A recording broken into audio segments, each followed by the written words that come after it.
ହାତରେ ତାର ନାମ ଲେଖି 3 ଥର ଫୁଙ୍କି ଦିଅନ୍ତୁ। ଗ୍ୟାରେଣ୍ଟି ଦେଉଛି ସେ ନାରୀ 5 ମିନିଟ୍ରେ ପଟିବ। ମାତ୍ର ଥରେ ଆଜି କରିକି ଦେଖନ୍ତୁ। ଆଜ୍ଞା ହଁ, ଆପଣ ସମସ୍ତଙ୍କର ଇଚ୍ଛା ଥିବ କେଉଁ ନା କେଉଁ ଝିଅକୁ ପଟେଇବା ପାଇଁ, ପଡ଼ିଶା ଘର ସୁନ୍ଦରୀ ଭାଉଜଠାରୁ ନିଜର ମନ ମୁତାବକ କାମ ହାସଲ କରିବା ପାଇଁ। କିନ୍ତୁ ଇଏ ଏତେ ସହଜ ନୁହେଁ। ଏଥିପାଇଁ ଆମର ତନ୍ତ୍ରଶାସ୍ତ୍ରରୁ ମୁଁ ଆଜି ଆପଣଙ୍କ ପାଇଁ ଏମିତି ଏକ ସହଜ ନାରୀ ମୋହିନୀ ବଶୀକରଣ ବିଦ୍ୟା ନେଇ ଆସିଛି, ଯାହାକୁ ଆପଣ କରିଦେଲେ ନିଜ ପସନ୍ଦର ଝିଅକୁ ବା ପଡ଼ିଶା ଘର ସୁନ୍ଦରୀ ଭାଉଜକୁ ମୁହୂର୍ତ୍ତକ ଭିତରେ ପଟେଇ ପାରିବେ।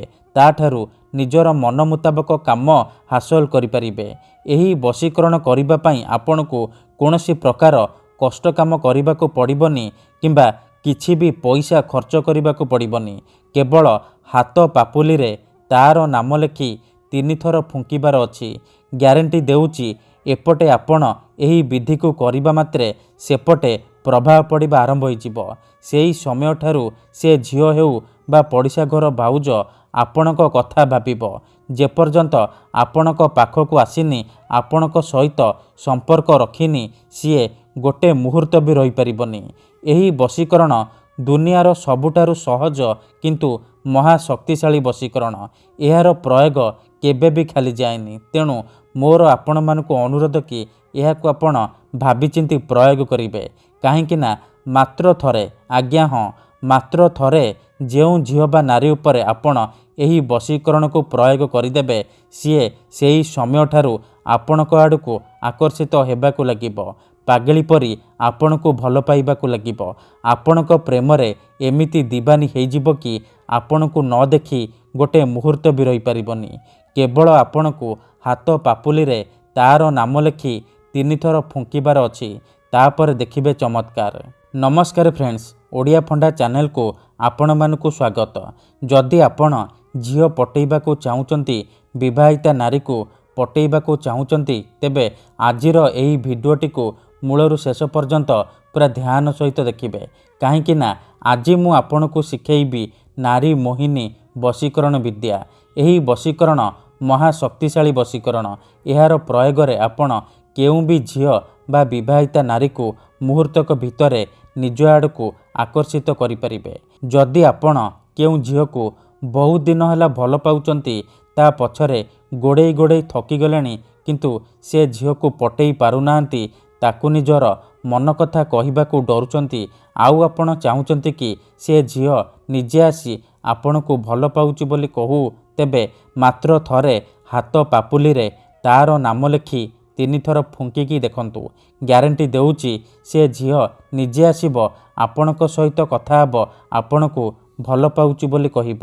ଏହି ବଶୀକରଣ ସାହାଯ୍ୟରେ ଆପଣ ଶାଶୁ, ନଣନ୍ଦ, ଦିଅର, ଭାଉଜ କାହାକୁ ବି ନିଜ ବଶରେ କରିପାରିବେ। ପଡ଼ିଶା ଘର ସୁନ୍ଦରୀ ଭାଉଜଠାରୁ ନିଜର ମନ ମୁତାବକ କାମ ହାସଲ କରିପାରିବେ।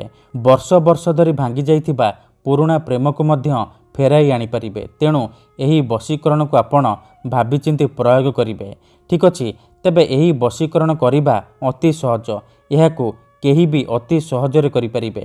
ନିଜ ଘରେ ବସି ବସି କରିପାରିବେ। ବିନା କୌଣସି ପଇସା ଖର୍ଚ୍ଚ କରି, ବିନା କୌଣସି ପରିଶ୍ରମ କରି ନିଜ ପସନ୍ଦର ଝିଅ ବା ନାରୀକୁ ପଟେଇ ପାରିବେ। ତାଠାରୁ କିଛି ବି କାମ ହାସଲ କରିପାରିବେ।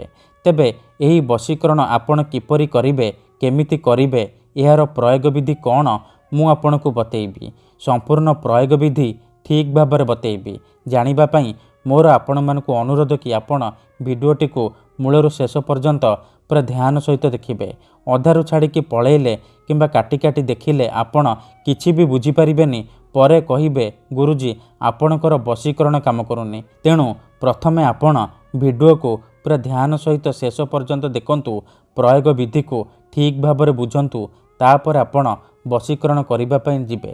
ଠିକ୍ ଅଛି, ତେବେ ଏହି ବଶୀକରଣ କରିବା ପାଇଁ ଆପଣଙ୍କୁ ବେଶୀ କିଛି ସାମଗ୍ରୀର ଆବଶ୍ୟକ ନାହିଁ। କେବଳ ଗୋଟିଏ ନାଲି ରଙ୍ଗର କଲମ ଆଣିବେ, ଅଳ୍ପ ଟିକେ ଲାଲ ସିନ୍ଦୁର ଆଣିବେ। ଏହି 2ଟି ଜିନିଷ ଆପଣଙ୍କୁ ଆବଶ୍ୟକ। ପ୍ରଥମେ ଆପଣ କ'ଣ କରିବେ, ନିଜର ବାମ ହାତର ପାପୁଲିରେ ପ୍ରଥମେ ସେଇ ଝିଅ ବା ସ୍ତ୍ରୀର ନାମ ଲେଖିବେ ଯାହାକୁ ଆପଣ ନିଜ ବଶରେ କରିବାକୁ ଚାହୁଁଛନ୍ତି। ତା ତଳେ ଆପଣ ପ୍ଲସ୍ ଚିହ୍ନ କରିବେ, ଆଉ ତା ତଳେ ଆପଣ ନିଜର ନାମ ଲେଖିବେ। ଦେଖନ୍ତୁ, ମନେକର ଆପଣ ଯେଉଁ ଝିଅକୁ ବଶୀକରଣ କରିବାକୁ ଚାହୁଁଛନ୍ତି ବା ପଟେଇବାକୁ ଚାହୁଁଛନ୍ତି ତାର ନାମ ହେଉଛି ଲିଜା, ତେବେ ଆପଣ ବାମ ହାତରେ ପ୍ରଥମେ ଲିଜାର ନାମ ଲେଖିବେ, ତା ତଳେ ପ୍ଲସ୍ ଚିହ୍ନ କରିବେ ଆଉ ତା ତଳେ ନିଜର ନାମ ଲେଖିବେ। ମନେକର ଆପଣଙ୍କ ନାଁ ହେଉଛି ବାପି, ଆପଣ ବାପି ଲେଖିବେ। ଲେଖିସାରିବା ପରେ ଆପଣ କ'ଣ କରିବେ, ସେ ହାତକୁ ମୁଠା କରିକି ରଖିବେ ଆଉ ଆଖି ବନ୍ଦ କରିକି ସେଇ ଝିଅ ବା ନାରୀକୁ ମନେ ମନେ ଭାବିବେ, ତାହାର ମୁହଁକୁ ନିଜ ମନରେ ଭାବିବେ। ତାପରେ ଏହି ମନ୍ତ୍ରକୁ 3 ଥର ପଢ଼ିବେ।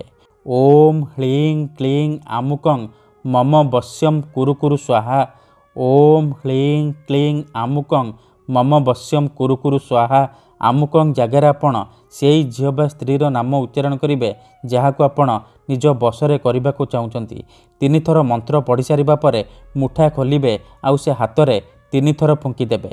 ଏତିକି କରିକି ଦେଖନ୍ତୁ, ଗ୍ୟାରେଣ୍ଟି ଦେଉଛି ଯେଉଁ ଝିଅ ବା ନାରୀ ପାଇଁ ଆପଣ ଏହି ବଶୀକରଣ କରିଥିବେ ସିଏ ଆପଣଙ୍କ ପ୍ରେମରେ ଦିବାନୀ ହେଇଯିବ। ଧନ୍ୟବାଦ।